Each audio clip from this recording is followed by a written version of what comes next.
Hello students and welcome to our channel. இன்னைக்கு நாம பார்க்க போறது glossary unit 1 plus 1 ஓட unit 1 English subjectல glossary நம்ம முதல்ல பார்க்கறோம். So glossaryல first வந்து mantelpiece self projecting from the wall above the fireplace. இதில் பார்த்தீங்கன்னா 4 வேர்டு வந்து முக்கியமாக நீங்கள் பார்க்க போகணும். இது ஒரு ஷெல்ஃபு. Projecting outwards. ஷெல்ஃப் வந்து எப்படி இருக்கும், நம்ம வீட்டில் ஷெல்ஃப் இருக்க மாதிரி தான். பட் ஆனால் இது வந்து மேண்டல் பீஸ்ன்றது இது ஃபயர் பிளேஸ்க்கு மேலே இருக்கும். ஃபயர் பிளேஸ் வந்து நம்ம ஊர் கிளைமேட்டுக்கு ஃபயர் பிளேஸ் தேவையில்லை. ஆனால் கோல்டு கிளைமேட்டாக இருக்க கண்ட்ரீஸில் ஃபயர் பிளேஸ் எல்லா வீட்லேயும் வச்சுருப்பாங்க. ஸோ இது அவுட்லெட் வந்து சிமினி வழியாக போகும். அந்த ஃபயர் பிளேஸ் வீட்டுக்குள்ளே இருக்கிறதுக்கு அதுக்கு மேலே வால்லேருந்து இந்த மாதிரி ப்ரொஜெக்ட் ஆகும். இதுதான் மேண்டல் பீஸ். சரிங்களா, இங்கே இருக்க பாருங்கள், இதுதான் mantel piece. Shelf projecting from the வால்லேருந்து ப்ரொஜெக்ட் ஆகும், அபவ் ஃபயர் பிளேஸ் இருக்கும். That is called mantel piece. அடுத்த வேர்ட் பார்த்தீங்கன்னா absurd, inconsistent, illogical. Inconsistent or illogical, இது என்ன அர்த்தம்னா, இப்போ பாருங்கள், ஒரு பிரிட்ஜ் இருக்குது, கார் இதுலேருந்து கீழே விழுகிற மாதிரி காமிக்கிறாங்க. சரிங்களா, இப்போது ரெகுலராக கண்டினியூஸாக ஒன்று நடந்துகிட்டு இருக்கும் போது அதில் சடனாக ஒரு சேஞ்ச் வருதுண்ணா.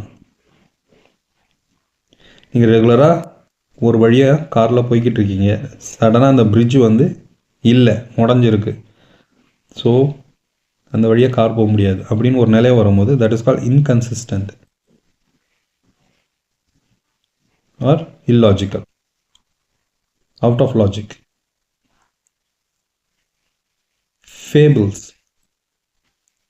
ஃபேபிள்ஸ்னால் என்ன?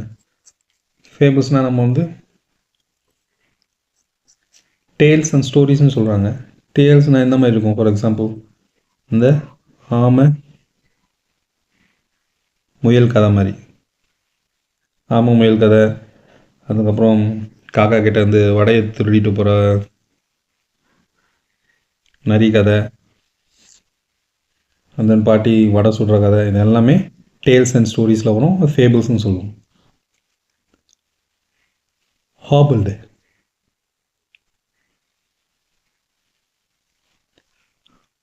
Walking unsteadily, HOBBLED, hobbled.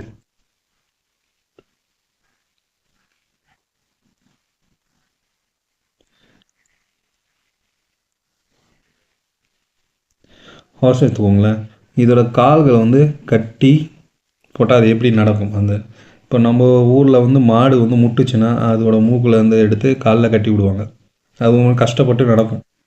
அதுவும் ஹாபிள்னு எடுத்துக்கலாம். பட் ஸ்பெசிஃபிக்கலி 2 காலம் கட்டினாங்கன்னா ஒரு மாதிரி தடுமாறிக்கிட்டு போவாங்களே, அன்ஸ்டெடியாக. ஸ்டெடி வாக் இருக்காது, தே வாக் அன்ஸ்டெடிலி. அதான் வாக்ட் அன்ஸ்டெடிலி. சரிங்களா, ஹாபிள்டு.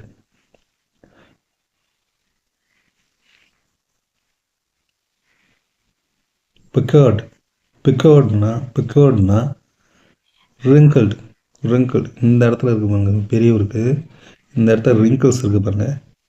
இது வந்து மூஞ்சி சுளிக்கும் போது ரிங்கிள் யூஸ்வலாகவே எல்லாருக்கும் வரும். பட் ஆனால் ரிங்கிள்ஸ் எப்படின்னா, நார்மலாக மூஞ்சி ரிலாக்ஸ்டாக இருக்கும் போதே இந்த ரிங்கிள் வந்து போகாது, அது வந்து அச்சு மாதிரி அப்படியே விழுந்துடும். It's called bickered. எக்ஸ்பேன்ஸ்னா வைட் ஏரியா. ஸோ நம்ம இந்த இடத்துல இருக்கோம்னா நம்ம விஷுவலாக பார்த்தாலே இட் கோஸ் வைட், மிகப்பெரிய வைட் ஏரியா தான் எக்ஸ்பேன்ஸ்னா வைட் ஏரியா. எக்ஸ்பென்ஸ் இல்லை, expanse. Monotonous, unchanging or boring. அன்சேஞ்சிங்காக போரிங். இப்போ பார்த்தீங்கன்னா நம்ம வந்து ரொட்டீனாக சில வேலைகளை செஞ்சோம்னா அது பிகம்ஸ் அன்சேஞ்சிங். ரொட்டீனாலே இட் டஸ் நாட் சேஞ்ச். சில பேருக்கு அந்த ரொட்டீன் பண்ணுறதுல விருப்பம் நிறைய இருக்காது, அதுதான் போரிங் ஆகிடும். So they feel bored of doing unchanged work. monotonous.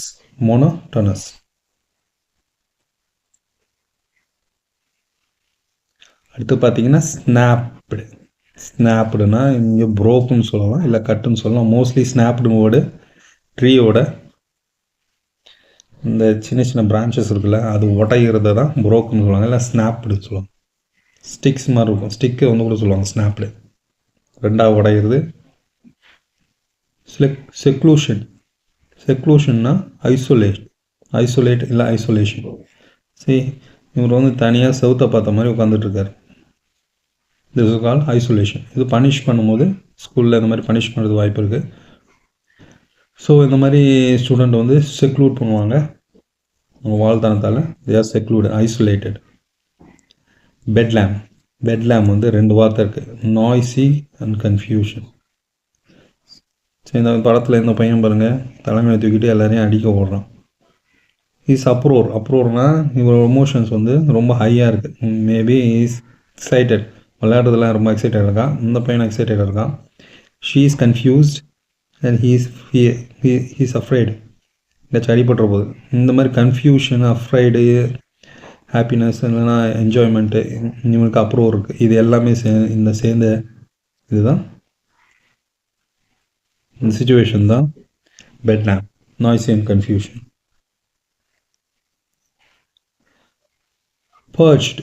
பர்ச்னா sat or rested. Sat or ரெஸ்டட்னா மோஸ்ட்லி பார்த்தீங்கன்னா இதை வந்து பேர்ட்ஸ்க்கு சொல்லுவாங்க. ஏன் பேர்டுக்கு பர்டிகுலராக சொல்கிறாங்கன்னா இதோட பாடி ஃபங்க்ஷன்ஸ் அந்த மாதிரி இருக்கும். இப்போ இந்த கால் வந்து பேர்டுக்கு முன்னாடி 2 விரல் வர மாதிரி, பின்னாடி வந்து ரிவர்ஸில் இருக்கும்.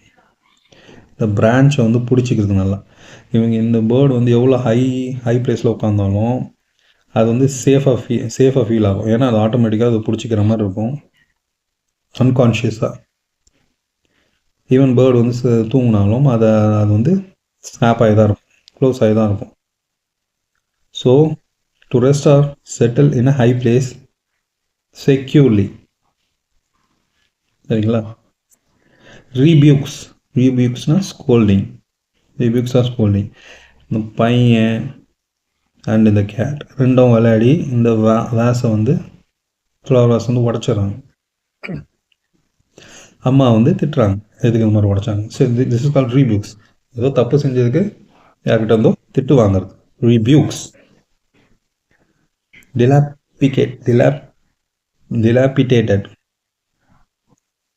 dilapidated,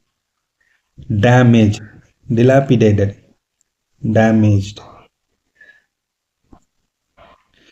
இது பர்டிகுலர்லி பார்த்தீங்கன்னா எதுக்கு யூஸ் பண்ணுவாங்கன்னா, ரூயின்ஸ் இருக்கும் தெரியுமா, பழைய பில்டிங்கோட ரூயின்ஸ் இருக்கும். அதாவது அதை வந்து சரியாக மெயின்டைன் பண்ணலன்னா அது வந்து இடிஞ்சு விழுந்து பிடிச்சவராக இருக்கும். அந்த ரூயின்ஸை தான் டிலாபிடேட்டட்னுவாங்க. Dilapidated means old, broken and fallen apart because of non-maintenance. Dilapidated. Pallor, an unhealthy pale appearance. எதுக்கு unhealthy and pale appearance வரப்போகுது?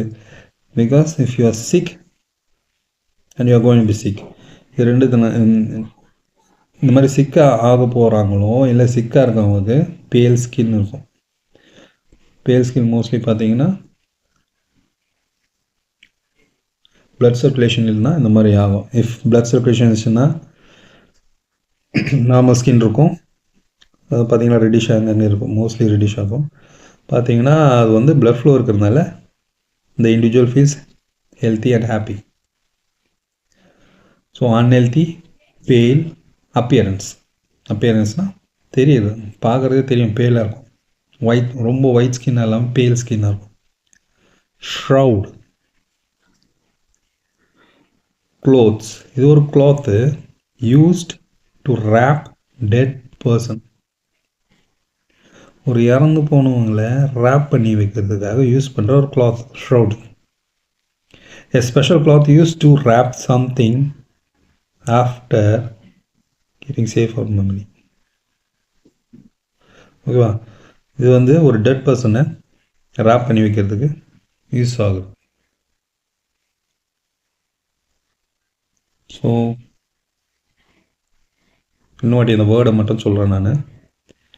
Mantle piece, absurd, fables, hobble, procured, expanse, monotonous, snapped, seclusion, bedlam, perched, rebukes, dilapidated, parlor, shroud, dilapidated. பிக்சரோட இது சொல்லும் போது உங்களுக்கு ஈஸியாக நீங்கள் ஞாபகம் வச்சுப்பீங்கிறதுக்காக தான் நான் பிக்சரை வச்சு எக்ஸ்பிளைன் பண்ணுறேன். இன்னும் ஃபர்தர் கிளாஸஸில் க்ளோசரி மட்டும் இல்லாமல் ஃபுல்லாக எல்லா சப்ஜெக்டையும் 11th ஸ்டாண்டர்ட் புக் ஃபுல்லாக கவர் பண்ண போகிறோம். ஸோ வேறு எதனா சஜஷன்ஸ், இம்ப்ரூவ்மெண்ட்ஸ் இருந்தால் நீங்கள் தாராளமாக கமெண்ட்டில் தெரிவிக்கலாம். அண்ட் உங்களுக்கு இது யூஸ்ஃபுல்லாக இருந்துச்சுன்னா please like the video. Don't forget to subscribe and share பண்ணுங்கள். Thank you.